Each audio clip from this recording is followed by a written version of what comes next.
खुद के ही अंदर मर जाएंगे हम, ना कभी बाहर आएंगे। दिल चाहते हो या जान चाहते हो, हमसे बताओ के क्या चाहते हो। अरे वीडियो चाहते हैं सर, वीडियो जल्दी जल्दी बनाया करो, है ना। ये गाना वाना मत गाया करो, यही ना बोल रहे हो बच्चे। वीडियो आएंगे बच्चे, एक आध दिन का रेस्ट लेने दिया करो यार। देखो लगातार 3-3 वीडियो 4-4 वीडियो डालता हूँ, तो एक दिन तो यार थोड़ा सा मेरा अपना काम बनता है ना, ऑफिस वगैरह आ गया है ना, नौकरी चाकरी भी देखनी है ना बच्चों, इसलिए एक आध दिन वीडियो में जो कमी आती है उसको आप लोग एंजॉय किया करो। बच्चे क्या है, संडे तो अपन बनाते नहीं, संडे को भी वीडियो डालते हैं, तो जिस दिन बच्चे मैं वीडियो नहीं डाल पाया वही तुम्हारा संडे है, ठीक है बच्चे लोग। और बाकी रही बात कोर्स की, सिलेबस की, तो वो तो अपन पूरा करेंगे, जानते तो हो। तो अभी अपना जो प्यारे बच्चों अपन ने कल देखा था विद्युत क्षेत्र की तीव्रता और विद्युत विभव में संबंध, उस पर मैंने बताए थे कल, उसका संबंध का व्यंजक कराया था प्यारे बच्चों। आज अपन देखेंगे उस पर बेस्ड न्यूमेरिकल। तो प्यारे प्यारे बच्चों, सबसे पहले क्वेश्चन दिया है किसी बिंदु पर विभव v is equal to 4xy minus y square z plus 4xz² plus 6x² से परिभाषित है ना बच्चे, प्लस 6x² से परिभाषित है। तो बिंदु 1, 2, -1 पर विद्युत क्षेत्र की तीव्रता ज्ञात कीजिए। ठीक है बच्चे, विभव दिया है, विद्युत क्षेत्र की तीव्रता ज्ञात करनी है। आपके पास विभव और विद्युत क्षेत्र में संबंध है, तो इससे बच्चे आप दोनों काम कर सकते हो। जब विभव दिया रहे तो अपन विद्युत क्षेत्र की तीव्रता E निकाल लेंगे, और जब विद्युत क्षेत्र की तीव्रता E दी रहे बच्चे तो अपन विद्युत विभव V निकाल लिया करेंगे। ठीक है प्यारे बच्चों, तो हल करके तो सबसे पहला काम क्या होता है बच्चे, सबसे पहला काम यही होता है कि ऊपर वाले ने इसमें हमें क्या क्या दिया है ना। आप बोलोगे सर ऊपर वाले ने कहाँ दिया है सर, ऊपर वाले तो कुछ और ही देते हैं, ये तो किसी व्यक्ति ने बनाया है। तो बच्चे ऊपर वाले को दिमाग तो, मतलब किसी व्यक्ति को, क्वेश्चन बनाने वाले को दिमाग भी तो ऊपर वाले ने दिया है, इसलिए अपन बोल सकते हैं कि ऊपर वाले ने दिया है। क्या क्या दिया बच्चे, गिवन क्या क्या है, गिवन है विभव v is equal to 4xy और माइनस वाई स्क्वायर जेड और प्लस का 4xz² और प्लस का 6x²। ठीक है बच्चे, एवं एक बिंदु दिया है बच्चे क्या, 1, 2 और -1। सब बच्चों को पता है कि बिंदु क्या होता है, बिंदु होता है x, y और z, x निर्देशांक, y निर्देशांक और z निर्देशांक। तो ये दिया हुआ है 1, 2 और -1। तो तुलना करेंगे प्यारे बच्चों, तो x इक्वल टू 1 आएगा, y के स्थान पे, x के स्थान पे 1 है, y के स्थान पे 2 है, तो y इज इक्वल टू 2 है, और z के स्थान पे 1 है, तो z इज इक्वल टू -1 है। ये सब समझना मैथ्स वाले बच्चों को बहुत इजी है। बायोलॉजी वाले बच्चों के लिए मैं ये करके बताता हूँ। अगर सिर्फ ये लिखा है बच्चे 1, 2, -1, तो आपको इतना करने की आवश्यकता नहीं है। पहला मान x का होता है, दूसरा y का होता है और तीसरा z का होता है। प्यारे प्यारे बच्चों, न्यूमेरिकल को बहुत लोड नहीं लेना है बच्चे। अगर आपसे व्यंजक बनते हैं ना तो न्यूमेरिकल बिल्कुल बनेंगे प्यारे बच्चों, कोई दिक्कत वाली बात नहीं है। ठीक है, तो अभी बच्चों हम देखते हैं कि हम और क्या कर सकते हैं। तो सबसे पहले हम क्या जानते हैं प्यारे बच्चों, हम जानते हैं सिंस वी नो दैट कि dv/dx इज इक्वल टू क्या होता है। या फिर अपन एक बार फार्मूला बता दें, हम बोलेंगे सिंस हमको पता है विद्युत क्षेत्र की तीव्रता vector E is equal to होता है -dv/dx i कैप। मैंने बताया था कि न्यूमेरिकल में ये बहुत काम आएगा। वैसे तो प्यारे बच्चों केवल इतना था, E इज इक्वल टू था dv/dx के फॉर्म में था, लेकिन उसको अपन ने i cap, j cap, k cap तीनों के अनुदिश निकाला था। और ये फार्मूला मैंने आपको याद करने के लिए बोला था कि ये फार्मूला न्यूमेरिकल्स में बहुत काम आने वाला है। ठीक है बच्चे, तो dv/dx i cap plus dv/dy j cap plus dv/dz और k कैप। तो प्यारे प्यारे बच्चों, अभी अपन को dv/dx निकाल लेना चाहिए, dv/dy निकाल लेना चाहिए और dv/dz निकाल लेना चाहिए। तो बच्चे d we upon D x का मतलब क्या होता है? मतलब ये होता है कि ये जो v हमको दिया गया है, इस v का x के सापेक्ष अवकलन। D we upon D y का मतलब होता है इस v का y के सापेक्ष अवकलन। और D we upon D z क्या होता है बच्चे? इसी v का बच्चों z के सापेक्ष अवकलन। जैसा अपन ने 11th क्लास की फिजिक्स में x के सापेक्ष अवकलन किया था, वैसे बच्चों y के सापेक्ष और z के सापेक्ष भी अवकलन होते हैं। तो बच्चे अपन यहाँ मान रखेंगे तो क्वेश्चन बहुत बड़ा आएगा, बोर्ड में नहीं आ पाएगा।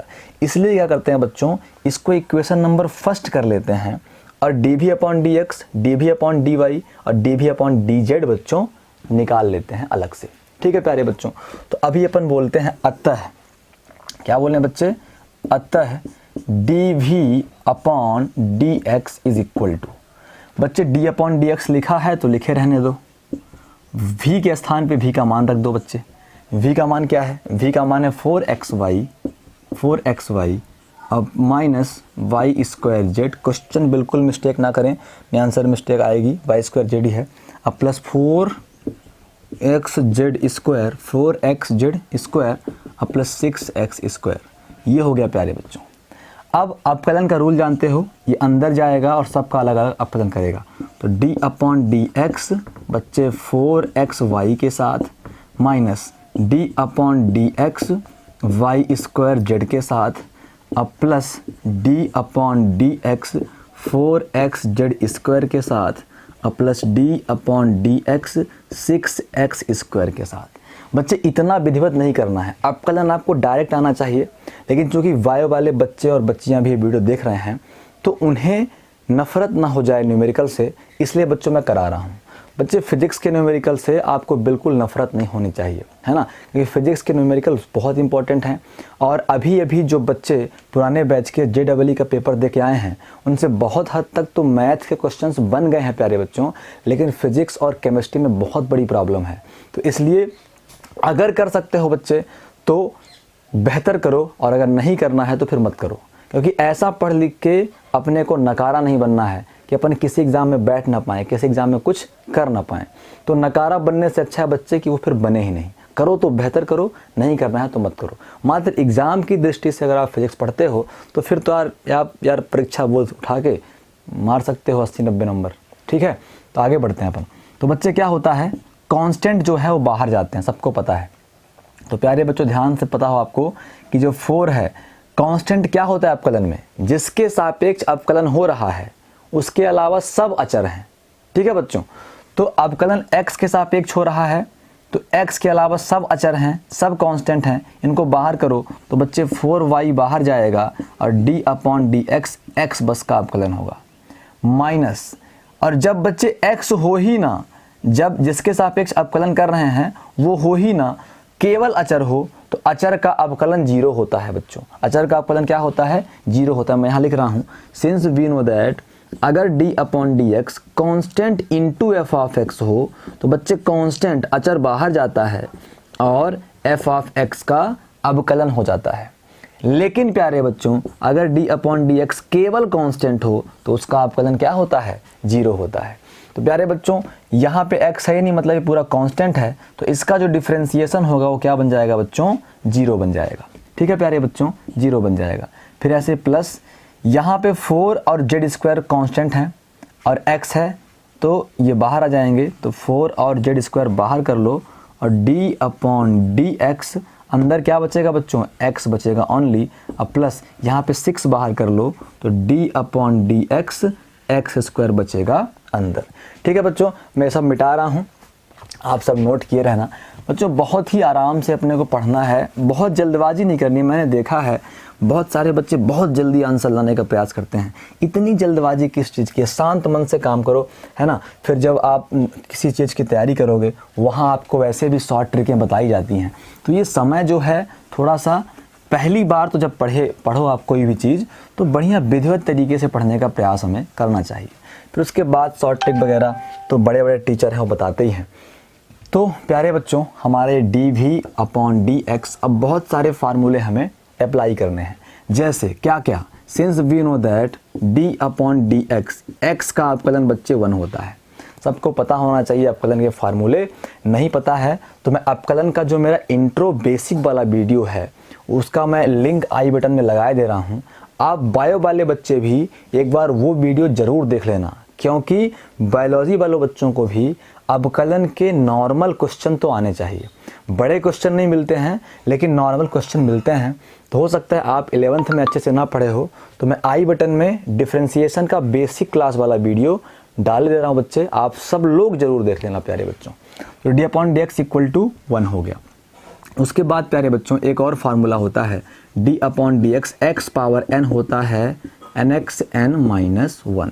ठीक है बच्चों, तो यहाँ पे तो हो गया 4y है, x का अवकलन d/dx x क्या होता है 1 होता है, माइनस ये 0 हो गया, ख़त्म ही हो गया, प्लस बच्चे तो प्लस, फिर क्या है 4z है तो 4z है तो 4z है ना बच्चे, 4z² है तो 4z²। d/dx x का अवकलन 1 होता है तो 1 लगा दिया, और फिर प्लस 6 बाहर है। अब बच्चों ये x की पावर n के जैसा है कि नहीं है ना बच्चे। देखो d/dx x पावर n होता है nxn-1 है ना, तो d/dx फिर x पावर 2 हो जाएगा 2x2-1 है ना बच्चे। तो ये बन जाएगा 2x 2 - 1 1 होता है, तो is equal to 2x power 1 लिखो चाहे ना लिखो, तो सीधे इसका x² का अवकलन हो जाएगा बच्चों कितना 2 और x।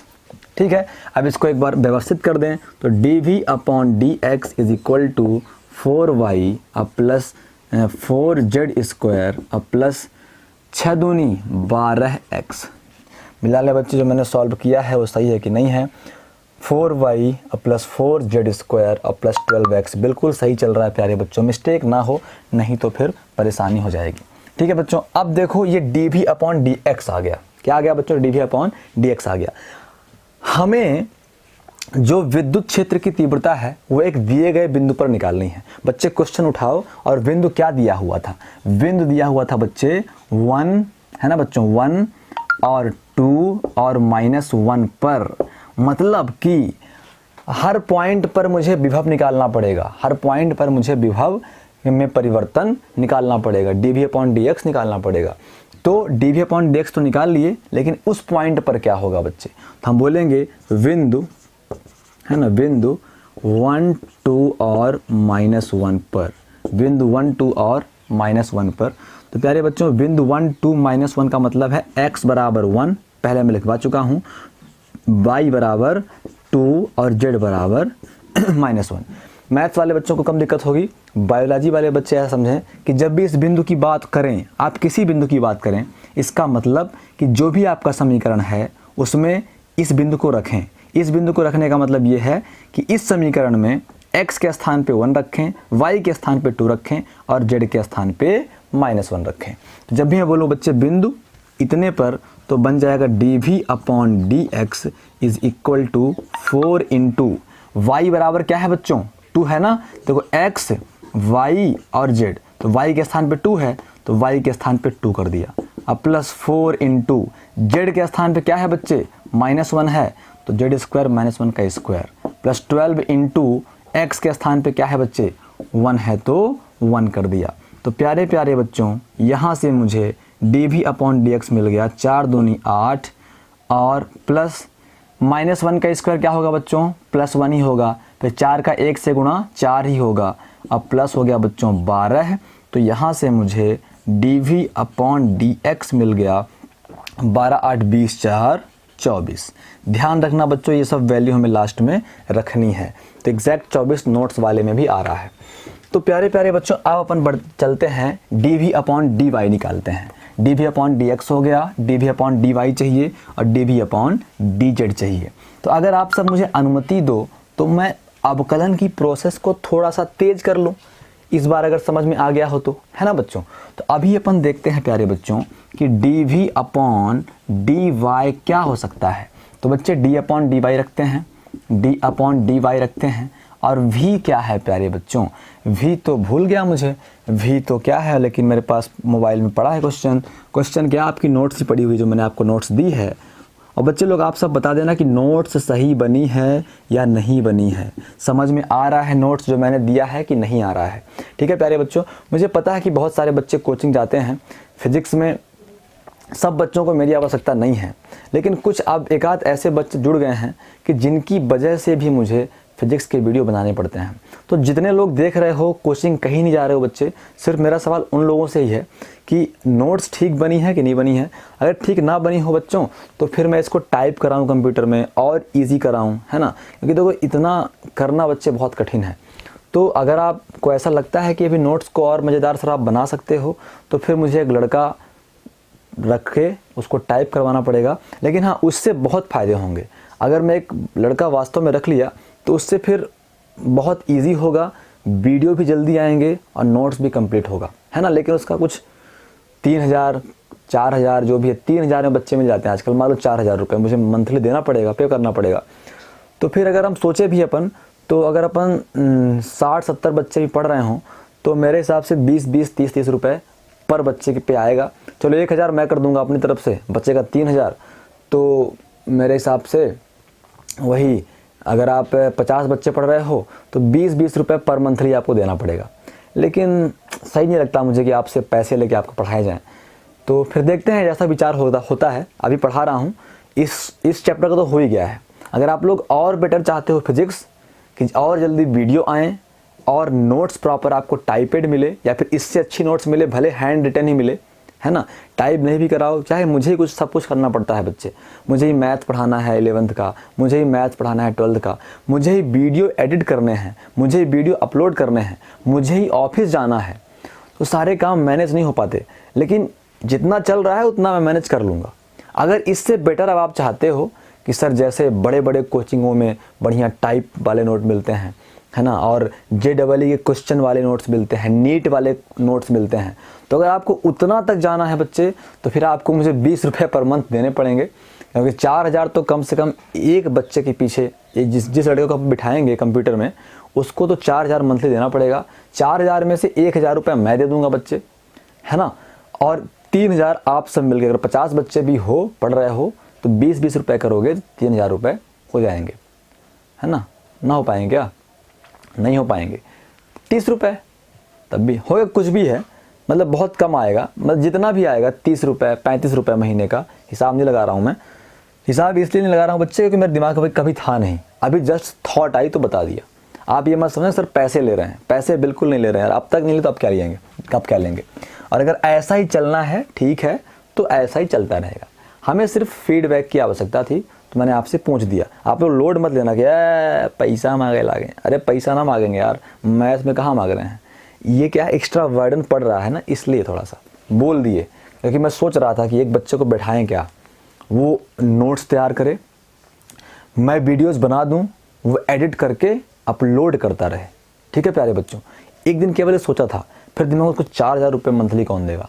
फिर दिमाग में ये भी आया कि अगर 100 बच्चे हो जाएंगे तो 40-40 रुपये हो जाएगा, है ना। लेकिन 100 बच्चे हैं नहीं अपने पास फिजिक्स में, 50 ही हैं तो 80 पहुँच रहा है, तो 80 ना पहुँचे 40 पहुँचे तो मैं फिर मुझे लगा कि आधा मैं कर दूंगा। तो अगर ऐसा होता भी है तो मैं कर दूंगा 2000, बचेंगे 2000, आप 40-40 रुपये कर लोगे तो हो जाएगा। ठीक है बच्चे,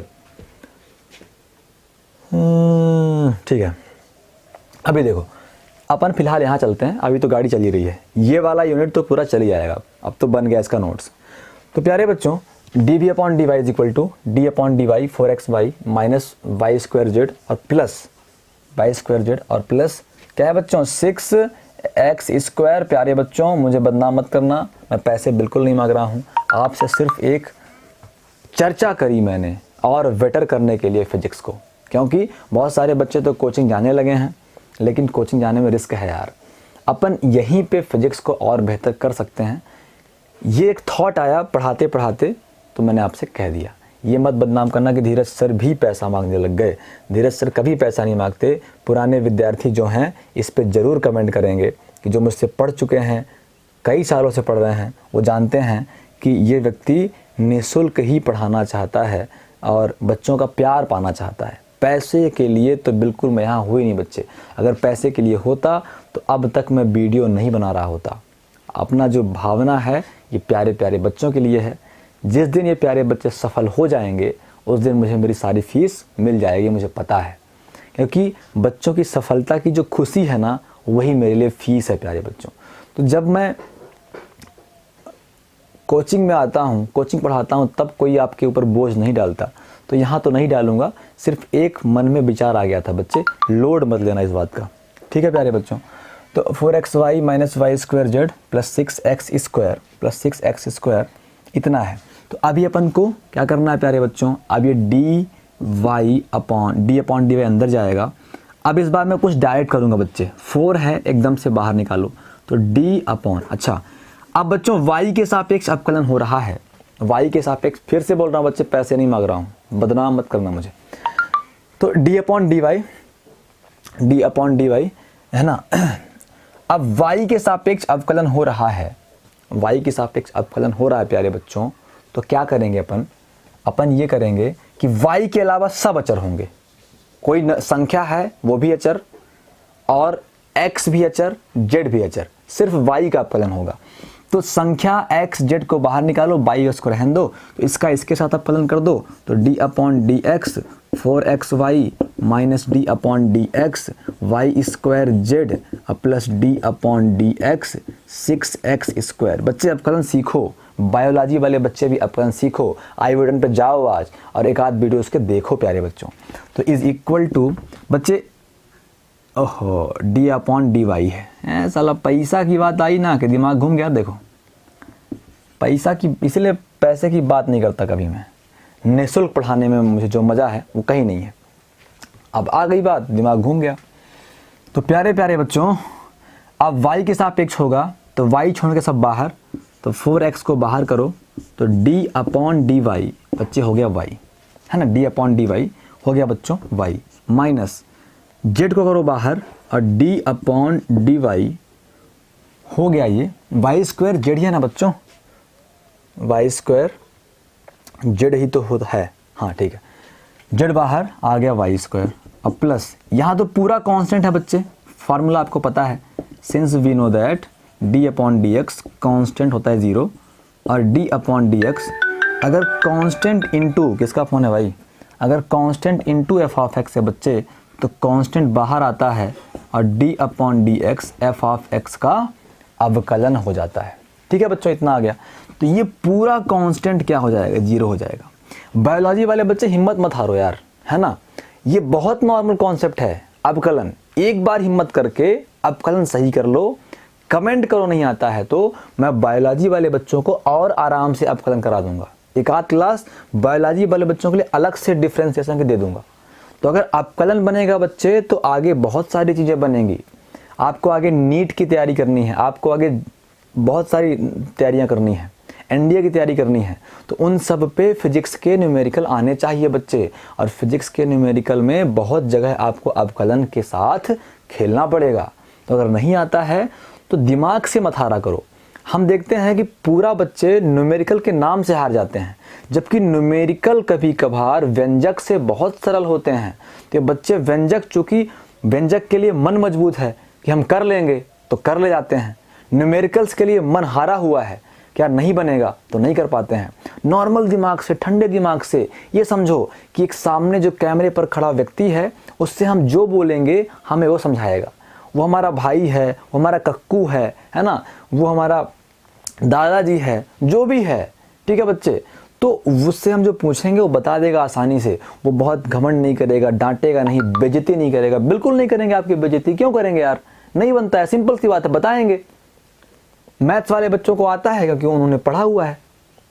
तो आप बताओ बच्चे मुझे, अगर आपसे नहीं बन रहा अवकलन तो मैं बहुत प्यारी सी क्लास, एक आध घंटे की या 15-15 मिनट की मात्र छोटी छोटी क्लास आप सबके लिए बना दूं, ताकि आपसे अवकलन अच्छे से बनने लग जाए। ठीक है बच्चे, तो मन नहीं हारना है, इसे करते रहना है। और ये क्वेश्चन मैं पूरा डिटेल से बता रहा हूँ, जबकि मैंने नोट्स में शॉर्टकट ही कराया है। ठीक है बच्चों, तो जब आपसे बनने लग जाएगा तो आप भी जैसा नोट्स में जल्दी से किया हुआ एक पन्ने में आप भी कर लोगे। तो आगे बढ़ते हैं प्यारे बच्चों। तो यहाँ पे क्या हो जाएगा, d upon D y is equal to बच्चे 4x, है ना। अभी देखो आप सबको पता है कि d अपॉन डी एक्स क्या था, 1 था, तो ऐसे बच्चे डी अपॉन डी वाई भी क्या होगा 1 हो जाएगा। एक और फार्मूला लगना है कि डी अपॉन डी वाई है ना, डी अपॉन, आप यही बोल दो यार, D upon D x, formula तो यही है ना, x इक्वल टू 1 होता है, तो d upon D y is equal to भी क्या हो जाएगा 1 हो जाएगा, z बाहर। फिर D upon D x X power n होता है nx n माइनस 1, तो ऐसे ही D upon D Y power n होगा n माइनस 1, तो y पावर 2 होगा 2y 2 माइनस 1 और प्लस का 0। बच्चे अपन कुछ मिस कर रहे हैं मेरे हिसाब से, क्योंकि 1 2 और केवल 3 पद लिखे हैं मैंने। बताया ना बच्चे, जब भी अपन पैसे रुपए की बात कर दो ना तो थोड़ा सा दिमाग घूम ही जाता है ना। इसीलिए बच्चे इतने को मैं फिर से कर रहा हूँ मिटा के। अब वीडियो बड़ा हो जाएगा तो एडिट करना पड़ेगा, तो लेट आएगा, तो फिर आप लोग गरियाओगे कि पता नहीं कैसन आदमी है, एक दिन बनावत है एक दिन नहीं बनावत है। तो गालियाँ दे लेना बच्चे, मुझे कोई दिक्कत नहीं है, आप सिर्फ पढ़ते रहो, मुझे गालियों की कोई फिक्र नहीं है बच्चे, है ना। ये हो गया। अभी अंदर लेके चलते हैं। अभी तो डायरेक्ट कर लेना, अचर बाहर निकाल लें, तो 4x बाहर अचर है, 4x बाहर, d अपॉन डी वाई का अपकलन हो जाएगा। यहाँ पे आ रहे बच्चों, यहाँ पे z बाहर, तो d upon D y square का अपकलन हो जाएगा। यहाँ पे आ रहे बच्चों y है ही नहीं, तो प्लस ये पूरा का पूरा कांस्टेंट है, तो d upon D y 4xz square का अपकलन, अब प्लस यहाँ बच्चों यहाँ भी y है ही नहीं, तो d upon D y 6x square बन जाएगा। वैसे आंसर में कोई गलती नहीं आती, लेकिन ठीक है, फिर भी कोई दिक्कत वाली बात है नहीं। तो अभी अपन यहाँ पे लगा देंगे फार्मूले कि d अपॉन डी वाई का अपकलन 1 होगा। क्यों होगा बच्चे? क्योंकि d अपॉन डी एक्स का अपकलन 1 होता है, तो d अपॉन डी वाई का अपकलन 1 होगा। फिर बच्चे d upon D x power n होता है nx n माइनस 1, तो इसके हिसाब से d upon D x power n होता है nx n माइनस, तो d upon D x power 2 होगा, x power n nx n minus 1, x power 2 n के स्थान पे 2 आ गया है, जहाँ जहाँ n है वहाँ 2 कर दो, तो 2x 2 माइनस 1 है ना बच्चे। तो d upon D x square अगर 2x पावर 1 2x होता है, d upon D x square 2x होता है, तो d upon D y square क्या होगा बच्चे 2y होगा। प्लस बच्चों कांस्टेंट ये भी है, कांस्टेंट ये भी है, तो एक फार्मूला और लगा दो कि d upon D x constant का अपकलन 0 होता है। तो बच्चे अगर अपकलन y के सापेक्ष हो रहा है और y है ही नहीं तो कहलाएगा कांस्टेंट, तो इसका पूरा रिजल्ट बच्चे 0 होगा। ये भी कहलाएगा कांस्टेंट, पूरा रिजल्ट बच्चों 0 हो जाएगा। अब प्यारे बच्चों को बात समझ में आ रही होगी। थोड़ा स्पीड बढ़ाते हैं बच्चे, ताकि वीडियो एक ही वीडियो में आ जाए, एडिट ना करना पड़े। प्यारे प्यारे बच्चों, अपन ने इस वीडियो में बहुत भाषण दे दिया बच्चे, है ना, तो भाषण के लिए आप सब क्षमा करना, मुझे दोबारा ऐसा नहीं होगा, ठीक है। फालतू में फालतू बातें करी कि अपन ये कर लेते हैं वो कर लेते हैं। अरे जैसा चल रहा है चलने दो सर जी, हैं काहे को चंदा उगाते हो 20-20 रुपए, हैं काहे को किसी बच्चों को ला रहे हो आप, पढ़ा रहने दो यार, सब ठीक चल रहा है, नहीं चाहिए हमको VIP। अगर दे सकते तो खुद दो, है ना, हमें मत परेशान करो, जैसा आप हो ऐसे रहो। मजे ले रहे हैं यार, दिल पे मत लेना, ठीक है। ठाकुर तुम फालतू बात मत किया करोगे, सर जी हैंडसम लगते हैं, ये लगते हैं, मजे लेते हो यार बीच बाजार में, है। अभी देखो, तो dv अपॉन डी वाई क्या हो जाएगा, dv अपॉन डी वाई बच्चे जाएगा,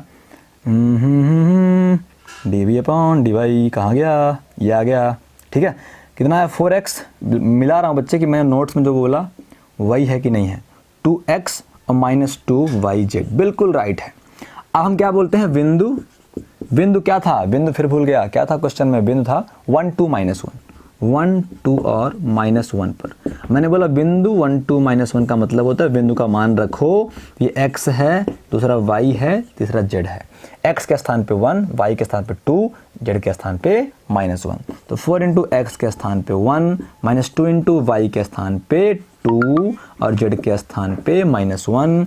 तो dv अपॉन dy प्यारे बच्चों 4 - 2 दूनी 4, माइनस माइनस प्लस, प्लस 4 बराबर 8, याद रखना बच्चे, इन मानों की आवश्यकता पड़ेगी। क्या पड़ेगी बच्चे? इन मानों की आवश्यकता पड़ेगी। जल्दी करो यार, लगता है कि ना हो पाएगा 30 मिनट में। अपन ने बहुत पंचायत कर दी है इस वीडियो में। अब जल्दी से निकाल लेते हैं dv/dz। तो प्यारे बच्चों dv/dz क्या हो जाएगा बच्चे? d/dz। v की वैल्यू क्या है? v की वैल्यू क्वेश्चन देखो 4xy है और माइनस वाई स्क्वायर जेड है और प्लस 4xz² है और प्लस 6x स्क्वायर है। प्यारे प्यारे बच्चों, अगला स्टेप क्या है बच्चे? कांस्टेंट है बच्चे 4xy, जेड के सापेक्ष अवकलन है, तो अगर जेड नहीं है तो अवकलन 0 हो जाएगा, कांस्टेंट कहलाएगा।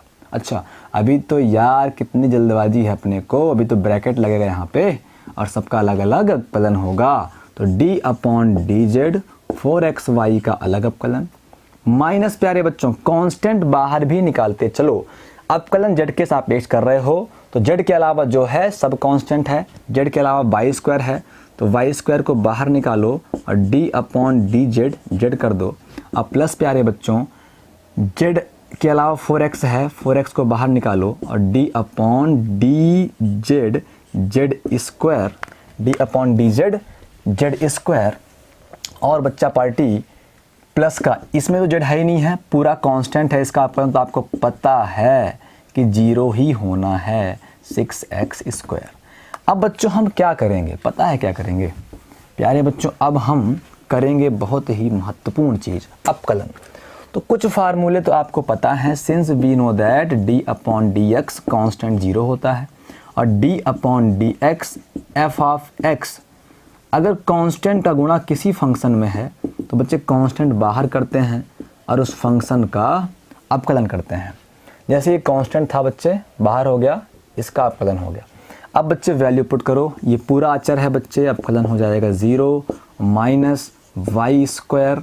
प्यारे बच्चों आपको पता है, सिंस सारे फार्मूले लिख दो बगल में कि d/dx x बराबर 1 होता है, तो d/dz z बराबर क्या हो जाएगा? 1 हो जाएगा। अब प्लस प्यारे बच्चों 4x, अब डायरेक्ट करें यार, x स्क्वायर का 2x हुआ था, y स्क्वायर का 2y हुआ था, तो z स्क्वायर का क्या होगा बच्चे?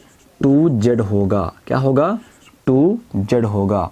कैसे? इस वाले फार्मूले से कि d/dx x power n is equal to nxn-1।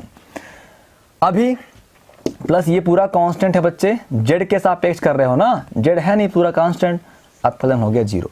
तो प्यारे प्यारे बच्चों dv/dz is equal to minus का वाई स्क्वायर, अब प्लस का 4 दूनी 8xz, ये आ गया बच्चों।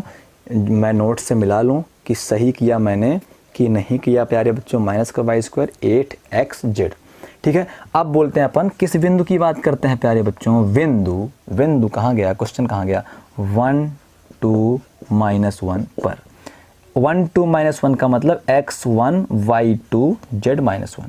तो बच्चे dv/dz is equal to minus y square 2 का स्क्वायर और प्लस 8xz, x मतलब 1, z मतलब -1। तो प्यारे बच्चों माइनस 2 दूनी 4 और माइनस 8, तो इज इक्वल टू माइनस का 12 आ गया प्यारे प्यारे बच्चों।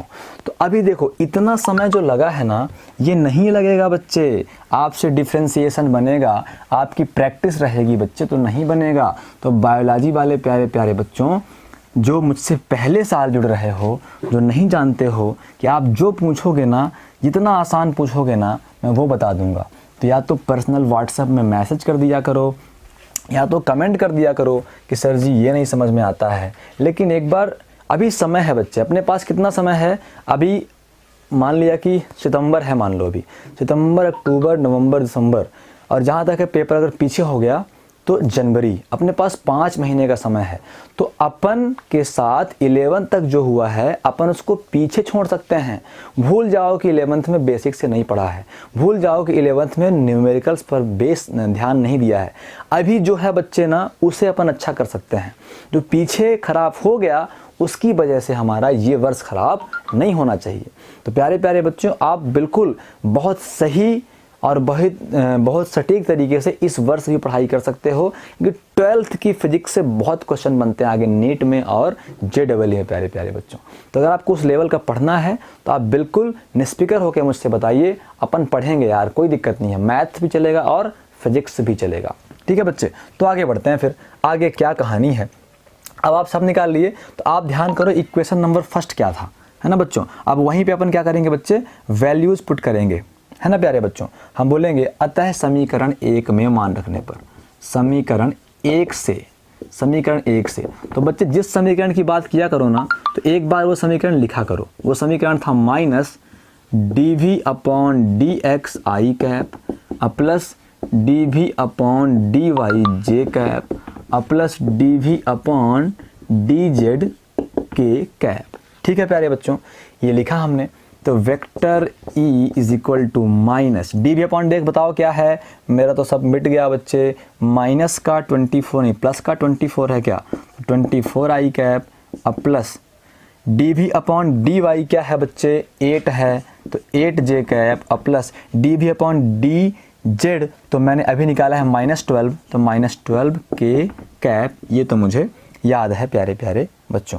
तो यहाँ से वेक्टर E क्या आ गया प्यारे बच्चों, वेक्टर E आ गया -24 i cap minus 8 j cap plus 12 k cap. ठीक है बच्चा लोग, तो यहाँ से अभी अपन जानते हैं प्यारे बच्चों, आप सब जानते हो, आपने पिछले क्लास में देखा था कि सिंस वी नो दैट अगर vector x is equal to या फिर vector a is equal to x i cap plus y j cap plus z k cap, 11th class के सदिश वाले पार्ट आपने पढ़ा था। तो मॉड ऑफ वेक्टर ए हो जाएगा बच्चे, अंडर रूट लगा देते हैं और फिर आई के गुणांक का स्क्वायर प्लस जे के गुणांक का स्क्वायर प्लस के गुणांक का स्क्वायर।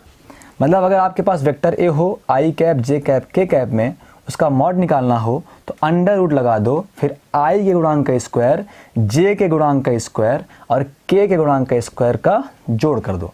तो बच्चे ऐसे ही मॉड ऑफ वेक्टर ई, हमें विद्युत क्षेत्र की तीव्रता का संख्यात्मक मान निकालना है बच्चे, तो मॉड निकालना पड़ेगा, वेक्टर फॉर्म में नहीं पूछा है। तो मॉड ऑफ वेक्टर, एक आंसर ये हो गया, एक मॉड वाला हो जाएगा। तो mod of vector E, mod के लिए मैंने बोला है अंडर रूट लगाओ, आई के गुणांक क्या है -24, है ना बच्चे, गुणांक मतलब आई में किसका गुणा है, तो -24 का है, तो -24 का स्क्वायर प्लस -8 का स्क्वायर, जे का गुणांक -8 तो -8 का स्क्वायर प्लस के का गुणांक बच्चे 12 है तो 12 का स्क्वायर। अब प्यारे बच्चों आप सभी कर लेते हो ना गुणा, -24 का स्क्वायर प्लस में कितना हो जाएगा, प्लस में हो जाएगा 576, -8 का स्क्वायर प्लस का 64, क्योंकि माइनस का स्क्वायर प्लस ही होता है बच्चों, अब प्लस 12 बार हम 144। तो mod of vector E is equal to under root, इन सबको जोड़ेंगे बच्चे तो 784 आएगा। और विद्युत क्षेत्र की तीव्रता का मात्रक क्या है बताओ, कमेंट में जल्दी से बताओ कोई, ये सब पता होना चाहिए, न्यूटन पर कूलम। ये बच्चों हमारा आंसर हो गया। तो इस तरीके से बच्चे क्वेश्चन नंबर 2 है वो आप सबके लिए होमवर्क है। होमवर्क क्या लगाया मैं नोट्स में दिया हुआ है, तो आप सब जो नोट्स में मैंने क्वेश्चन नंबर 2 न्यूमेरिकल का बताया है वो क्वेश्चन अपनी नोट्स में करके बच्चे फोटो खींच के बच्चे ग्रुप में डालो, तो मैं समझ जाऊं कितने लोग पढ़ाई कर रहे हैं वास्तव में। ठीक है बच्चे, तो इस वीडियो में मैंने जो भी बोला है बच्चे उसको दिल पे मत लेना। जो वो 30-40 रुपये की बात करी थी वो निकल गया था बच्चे, ऐसे ही जस्ट एक प्लान बन गया था, है ना, कि अपन ऐसा करते हैं फिजिक्स क्लास को और बेहतर करने के लिए, है ना, कोटा के लेवल ही करने के लिए, JEE के लेवल ही करने के लिए, ताकि अपन से JEE के और नीट के ये क्वेश्चन फिजिक्स वाले भी बने। लेकिन वो सब आप भूल जाना, मैंने आपसे कोई पैसे नहीं मांगे हैं, है ना, आप दिल पे मत लेना और बदनाम मुझे मत करना बच्चे लोग, क्योंकि मैं बिल्कुल ऐसा आदमी नहीं हूँ। बस बात निकल गई थी। बात ये है मेन कि आप पढ़ाई करो और इन चीज़ों को समझने का प्रयास करो प्यारे प्यारे बच्चों। बनेगा, बहुत कठिन नहीं है बच्चे, हम अब बहुत दूर नहीं है कि हम उस तरीके से पढ़ पाएँ जैसे कोटा वाले बच्चे पढ़ते हैं। तो बच्चे मिलते हैं अगले वीडियो में, तब तक के लिए नमस्कार।